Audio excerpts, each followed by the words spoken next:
Hey everyone, welcome to Victory Condition Gaming. My name is Doug. Today on the show, I am excited to host Tim and Kristin Devine from Dice Up Games. They have a Kickstarter hitting on September 12th. It's called the North Sea Epilogues. It's a RPG put out by Garphill Games, and I'm really excited about it. And I invited them on to talk all about it. Tim and Kristin, thank you so much for coming on and chatting with me for a little bit. It's afternoon here, but it's morning there.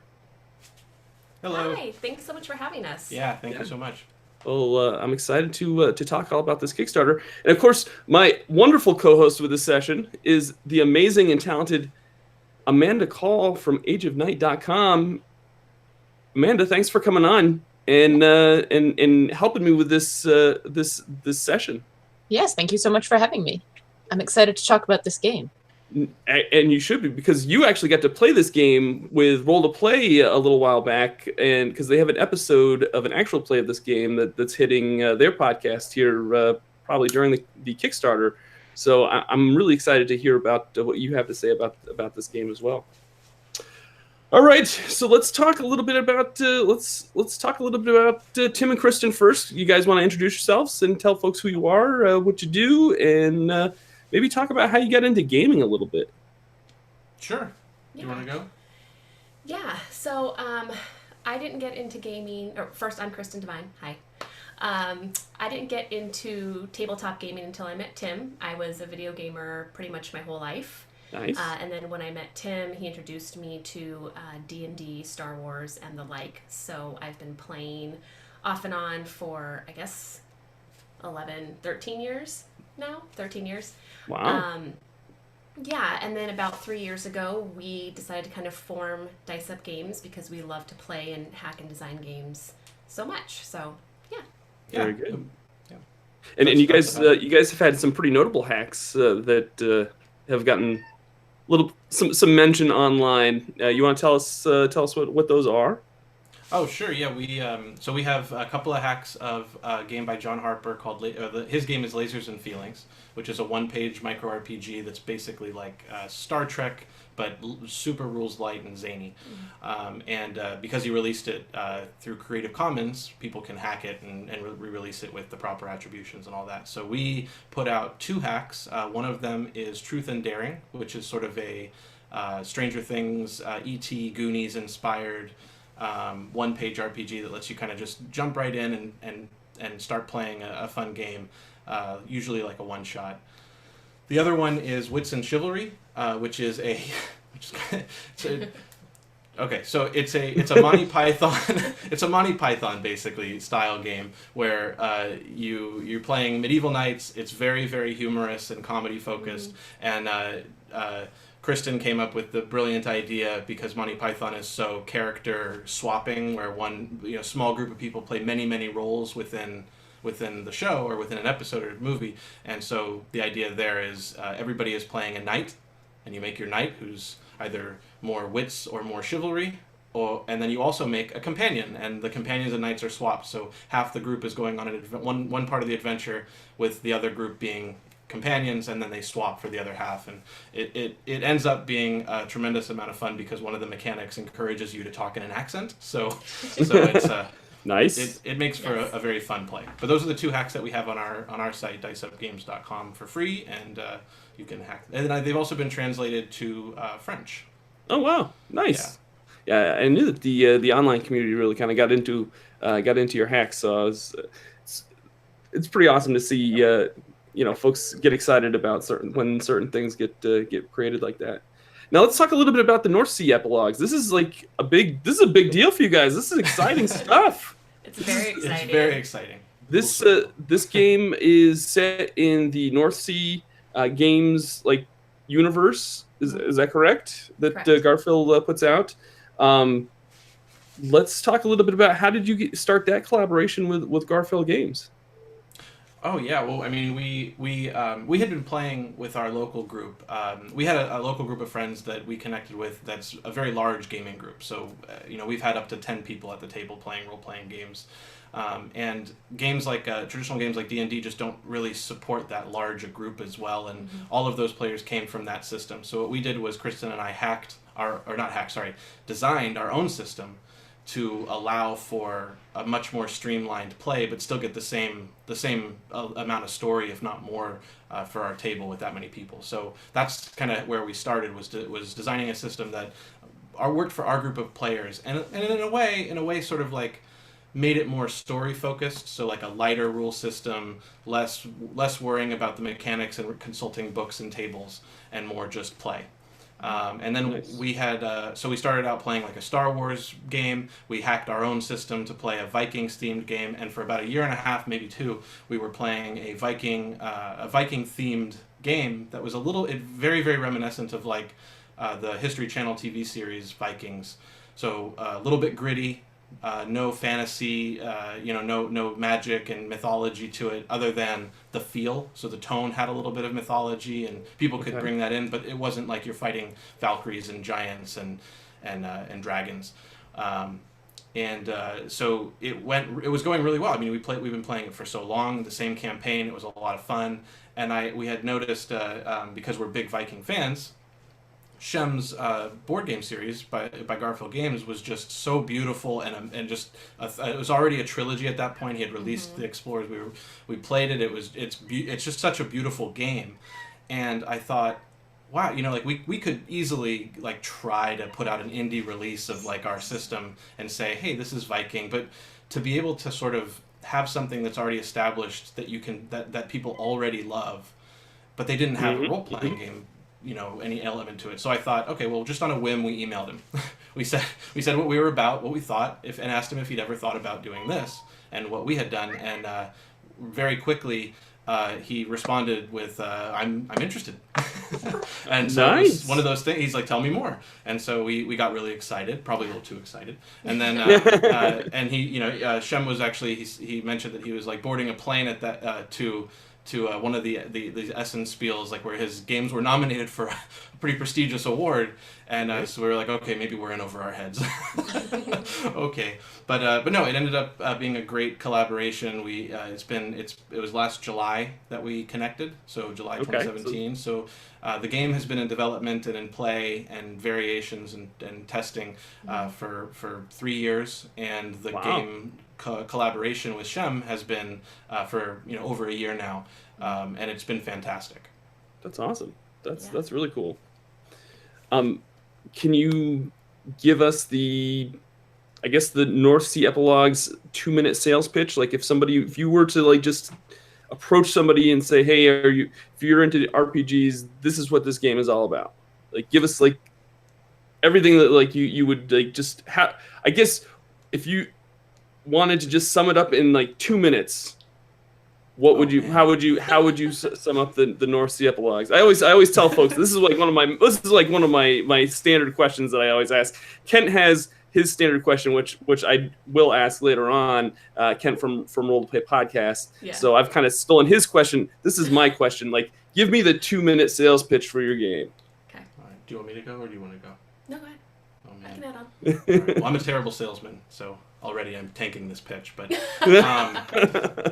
so I guess what I would say is that if you're familiar with the Garphill Games North Sea trilogy, so the Raiders of the North Sea, it started with Shipwrights, so Shipwrights of the North Sea, Raiders of the North Sea, and Explorers of the North Sea, and you're a fan of those games and you like that setting and the illustrations and the feeling that you get when you play it, and you want to do a more story-focused game where you can sort of get together, create characters, and play out a really neat story, whether it's a one-shot or a campaign, you can do so using this game. So I guess the idea would be that, you've sailed the North Sea, you've raided the North Sea, you've explored the North Sea. Now you can create your own heroes and forge your epic sagas together with your friends. Nice. I like that. You're not a bad salesperson. I agree. Tim, I think that was awesome. My only experience is like those guys that yell about Sham Wow and stuff. And so, you don't want to be that type of salesman. We do not. Get in a boat. So Amanda, you actually get to play this, like I said, with Roll to Play Podcast, and Kent, and he had a session I think that he recorded about a week or so ago. What did you think of the game yourself? I had a lot of fun with it. Of course, I've actually never played the board games that it's based on, but I am a big fan of Viking stories and lore and all of this kind of stuff. So I was already on board for that. But I was actually really impressed with how easy the game was to pick up and how it's right in that sweet spot as far as it's not so rules light that you can explain it in 2 seconds and it's barely even can be considered to have rules, but it's not super crunchy to where it's like, oh, my character sheet's 3 pages and I don't understand. It's like everything is right there. It's really easy and streamlined, but there is still a system to it. It's right in that perfect zone where you have a little bit of that crunch and you have some mechanics actually giving you some weight to what you're doing, but you're not bogged down in rules either. Nice. Now, how easy do you think it is to create? Because some games, the character creation almost takes as long as your actual playtime. How is the character creation on this game? I guess I'll kind of just toss it out to everybody, and Amanda, feel free to back up the answer that Tim, or you can disagree with him if you'd like. But right. Well, the way that we did it for the actual play was that Tim had sent us all just a character survey, and we just filled out a few different questions on it, and then he did all the numbers part of it. Okay. So he'll have to explain what wizardry happened behind the curtain there. He's trying to be all secret. He's trying to keep the what is it? The 11 secrets. Exactly. Quiet, so you don't know how it all happens. So Tim and Kristin, how is the character creation in this game? Is this something that's going to take half hour, an hour, or is it pretty easy? It's pretty easy. I would say it's probably about 20 to 30 minutes. Okay. 30 minutes. Usually, if you're kind of creating your characters as a group. Our table tends to do that. We get together and we are collaborative and we talk about what we want to make and, what should I name my character? What should I put my skill points in? Sure. And so the social aspect sometimes can take a little bit longer, but the character sheet is extremely easy. It's 1 page. It's a great flow. So you can do it in about 20, 30 minutes easily.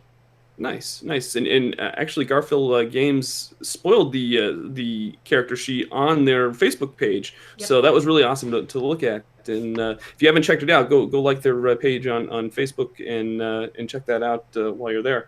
It's so elegant. It is. It's so elegant. I never spend any time looking at it going, I can't find what you want me to look at. I don't know where that number is. You can find, it's very intuitive, very well put together. Well, it's a very cool thing that came about with the collaboration with Shem. Shem is well over a decade seasoned board game designer, and board game rules need to be concise, need to be visual, need to tell you the rules of a very complex, in some cases, game in a very visual and simple, compact way. And so together we sort of figured a nice layout for this, where it kept the elements of the game, but also gave you what you needed to be able to navigate the sheet. So at no point during the game should players have to interrupt the flow of the game and the story to consult a book to see what they're supposed to do. Right. That's awesome. Yeah, it's almost like for some games, including this game, there's a GM screen where the GM has many different shortcuts in front of them and rules. This is like a miniature character cheat sheet on the page itself. Mm-hmm. And then the way that the character sheet is designed is you have your story elements in one column, you have your mechanical elements or stat elements in one column, and then all your stuff in another. So it's story, stats, and stuff. Mm-hmm. Awesome. I love that. Because there's nothing worse than playing an RPG and then having to refer to trying to find a stat or trying to find some sort of detail in a huge epic RPG book. Which my next question was going to be, how big is this book that you have planned so far for the North Sea Epilogues? What's the page count gonna approximately at this point? We don't have a final page count yet, but the goal is to keep it under 200. I think we are at about 140 right now. All right. And that may increase slightly with stretch goals, with nice. With content, with adventure hooks and that sort of thing. Awesome. But under Awesome. 200 is the goal. Yeah, and the vast majority of the book is going to be adventure prompts, stories, different things you can do with the game to help people. The rules occupy a very small portion of the book itself. That's great. Would you say that this game is good for new RPG players or folks that are just starting out, or seasoned RPG players, or both? Does it kind of cater to everybody at this point? Well, do you want to go first? Yeah, I think it caters to everyone, but definitely Shem had mentioned that he had never GM'd a game prior to this. Nice. And at his first session, they were playing in 30 minutes. Actually playing the actually game playing. within 30 minutes. Yeah. Oh, so that's really- great. Yeah, really easy to learn, and so I have not actually GM'd this game yet, but Shem said that it was pretty easy to do, and we've had a few people blind play test it and say it's pretty easy to learn to GM. Actually, a couple people, it was also their first time GMing as well, so I can that's definitely awesome. say that it's a good game to start with if you're just learning to GM, and I think seasoned GMs will appreciate how easy it'll be just to pick up the rules and get going. So I'd say for both seasoned and new. Yeah. A lot of the narrative in this game is shared. So whereas in some games a GM is responsible for really driving the story and crafting the results of outcomes of actions, and all these things are on one person, in this game players are responsible for the narration of their own actions. So just it's not a roll, hit, or miss. It's a roll, describe what happened. Oh, nice. Okay. So it really frees up the narrative, or frees up all the pressure on the GM to focus on framing scenes and where to go next, and not so much on what does everything look like. And it can create really neat stories that way. And well, at least at our table, it has for sure. So I know we're going to try to keep this under a half hour, but I'm going to. We've got a couple really good. Meeple Overboard is on the chat right now, and I've got to give them a shout out. And also, they said North Sea Epilogues Shem Wow. Love that. They also have a question for you, which is I love this. I love this question. If you hadn't been able to collaborate with Shem, was there a different theme or setting that you had in mind for this system? Wow. Excellent That's a question. Good question. Yeah. Well, the system was originally designed to be system agnostic, or setting agnostic. Okay. So it's meant. We designed it because our friends have lots of interests. And so we like these shows or those movies, or some people like Game of Thrones, but then when the season's over, they pick up another show. And so what we liked was the idea that one system could be all that you needed to learn at your table, and then all you're doing is and I'm not exaggerating this, about a 15 or 20 minute hack of the game turns it into something else. And so that's originally what it was for. And so when we got together with Shem and saw the potential for doing this, we stopped our focus of making it more broad and really honed in on this.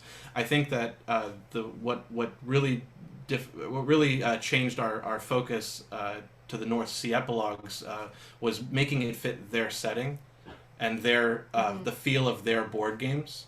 Okay. And really like that was the main focus. Yeah. But, I think we tried. So to answer the question directly, we didn't have an idea yet, like one set idea. We were trying lots. We played a pirate setting. We played, one of our friends hacked it and played an Assassin's Creed setting that he GM'd. Nice. Someone did a horror setting that he GM'd. We did a Star Wars based game, although it's not really Star Wars. It's our own crazy version of it. Sure. So it has supported lots of different themes. And like Tim said, we kind of backed away from that when we partnered with Shem. Okay. Yeah. No, I think that's. You're seeing some of those some RPGs that are coming out like that, where you can just pretty much, here's the rule set, plug this in, plug this, take this out, for different settings and different themes and whatnot. I think that's but that's awesome that you were able to kind of just build this one right around Shem's games. Okay, so this is the standard Kent. This is my Kent question for you. Kent question. The Kent question. This is going to be a standard with all of these interviews from now on. This is the standard Kent question. Roll to play. Is this game built for campaign play or for one shots? Well, we actually talked about this on We Meeple did. Overboard just Yeah. the other night. Yep. And Okay. I think that interview is out today. So on iTunes, you can see that on Meeple Overboard. So I'm going to probably try to answer it the same way. So so the continuity is. Well, it's the correct answer, so It's you're the fine. correct answer. It does both. It does both. I like to say it does both very well, but I'm biased. The reason why the reason why I would say it probably leans more towards campaign play is when people play it, at least at our table and in our experience, and from what I've heard about the other playtesters and people who have played it, players generally want to keep going. And so even if you plan a one-shot, people really like the feel of their character and how they connect with the other characters. And because part of this game is that you're designing a Viking clan that all of the players are a part of, there's a camaraderie. So it's not you meet at a tavern and don't know each other. Now let's do, over the course of several episodes, let's form those bonds. There's a bond at the beginning. And so we've noticed that people want to keep playing. I actually wrote this game when I hacked it to be a one-shot to break up our Star Wars campaign. It was going to be, hey guys, Star Wars has been going for weeks and weeks and weeks. Vikings, the TV series just came out with their season. Let's play a one-shot of Vikings. And then, 3.5 years later, we're still playing the same game. Or 3 years later. Yeah. So it does both. It has mechanics that would benefit a campaign-style play where you can have as you progress in the game, heroes individually are earning reputation, which determines or which sort of says how likely someone else might have heard of their exploits. That has some mechanical implications as well. And then also your clan, the group as a whole, are doing things to benefit themselves and their clan. And as the clan grows stronger, or the reputation increases, it grows stronger, more secure, and gets more trade partners, and allows you to explore further into the North Sea. So there are mechanics that support campaign play, but you could always just jump right in and say, hey guys, we have in between our D&D session, let's play one game of Vikings, and let's say we're already big time heroes. Let's put crank the reputation up so that we're stronger to start. That type of thing. Mm-hmm. So Nice. I would say both. Excellent. So now, if folks are watching this and you've sold them on the North Sea Epilogues, and they're like, "All right, let me take a look at this Kickstarter," can you tell us a little bit about what the pledge levels are going to look like and how they're going to be structured for folks that would be interested in backing this project on Kickstarter on the 12th? Yeah. So like you said, it's gonna drop on the 12th. So there will be a PDF version available. We don't have a price point on that just yet. And then there'll be the book. Shem of Garphill Games has said that the book should be somewhere around $25 US. So very affordable. And then there's going to be a GM screen add-on. Oh, nice. As well Okay. as a Raiders of the North Sea playmat. Ooh. The cool thing about that is that it is either an add-on, or if you are not really into RPGs, you can purchase that separately, or you can back that separately. Okay. And then there's some other stretch goals that'll be coming out. I think Shem described them as goodies. Good, yeah. But we're Goodies. not sharing those just yet. Nice. No, absolutely. We have adventure prompts and things Yes. from other writers. Really, really talented pool of Yes. people. We're very excited and so privileged to have been able to get the people on board. The book as it is gonna, as Shem put it, he wants it to be Kickstarter, like as is going to be as good a quality as it can be. So there's not going to be stretch goals to sort of make it a hardcover or to make it, colored illustrations. It's going to be, the stretch goals are going to be things that add more content to the book. Exactly. And value to the book instead of just making it nicer. Yeah. And then the book is going to come with at least 6 adventure prompts by various authors out the gate. As well as a campaign structure outline that Kristin and I wrote ourselves. So it should be. We've looked at it quite a few times. It's beautiful. We're blown away every time we look at what Garphill sends over to us. Yeah. I know that a lot of folks, whenever you see a book, you always say don't judge a book by its cover. Of course, with the games that Garphill has put out, the artwork is amazing, and so it's the same artist that's doing the RPG. I'm guessing. I'm going to assume. Can we give that artist a mention, because they do phenomenal work? Yeah. Yeah, the Miko. I guess we should. I don't have his website.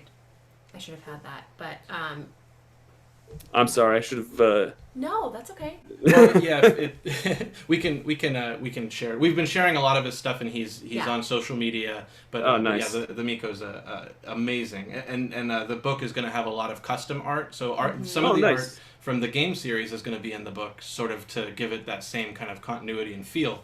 But there's also new illustrations, such as the cover and several larger things that Garphill Games has been sharing, like the really nice green, the warriors coming through a green jungle with the Grey Wolf campaign teaser. All of that is in the book as kind of new illustrations, just for this, the epilogues. Very cool. Very cool. Now, we mentioned that Roll to Play is going to have an episode or two. Did they say whether or not it was going to be, Amanda, did Ken say if it was going to be one episode or two for their actual play? I don't remember. I don't remember whether we were doing that in one section or two. Okay. Well, as far as how he's going to break it up, we played it in one session, but sure. Sometimes he breaks them up. So. Well, I'm going to tell folks that if you are interested in any actual play of this game, go check out Roll to Play podcast during the Kickstarter, because I know Kent will be launching at least one or two episodes of the North Sea Epilogues. I think it's going to be a single bonus episode. Is it a bonus episode? Yeah. Oh, wow. Nice. Okay. And I think it's dropping the day of the Kickstarter on the 12th. But wow. Kent's switching things up over there. Yeah, Kent's good for him. Yeah. Yeah, he is a good guy. He is a good guy. But if you are interested also in another actual play, we're actually going to be hosting an actual play on this channel the 18th of September at 9 p.m. So if you are interested in that, please subscribe and follow the channel, because we're really excited to have an actual play. And Tim, you're going to come back on and GM. Yep. Yeah. I'm really excited. Amanda, you're going to get to Viking it all up again on our actual play. Yes, I'm excited for that. And we've got a few other exciting players that I'm just ecstatic to just announce as the Kickstarter is out there. We're going to make some player announcements as we're leading up to the actual play. So I'm really, really excited about that. So Tim and Kristin, thank you so much for coming on. Where can folks find you on social media or online if folks would like to know more about Dice Up Games? Yes, you can find us at diceupgames.com or all social media, Facebook, Twitter, Instagram, at Dice Up Games. Nice. Yep. Excellent. And I'll mention one other quick thing that we're going to be doing, Party of One podcast. I'm not sure exactly when it's going to drop, but sometime during the campaign, we think. So with Jeff Stormer, I ran him through the game with one player. So I GM'd the game, and he was a single player, and we determined that the game works with one player. Oh, nice. Hey, that's pretty cool. Yeah. So that's fun. And then also on the Modifier podcast, which is one of the OneShot Network shows. With Megan Dornbrock. So we got to be on her show. So that was a wonderful treat. So that'll be out during the campaign as well, we think. Very cool. Very good. And you're going to want to make sure to check out Garphill.com, because you can check out all of Shem's games on there as well. And make sure to check out the Kickstarter on the 12th. I'm going to put, once it goes live, I will put the link to the Kickstarter in the description of this video. And we'll also put I'll put all the social media links down there as well, and make sure to check those out. Amanda, where can folks find you online if folks would like to know more about Age of Night and Amanda Kahl in general? So you can find my webcomic at ageofnight.com.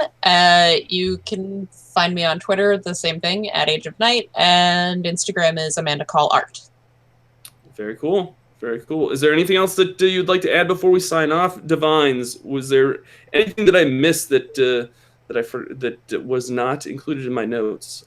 We're getting close to that 30-minute mark, and my wife didn't think that I could make it, and I'm really trying to prove her wrong. We have to help you get there. I know. I don't know if I want to help you get there or prolong this. I'm not sure.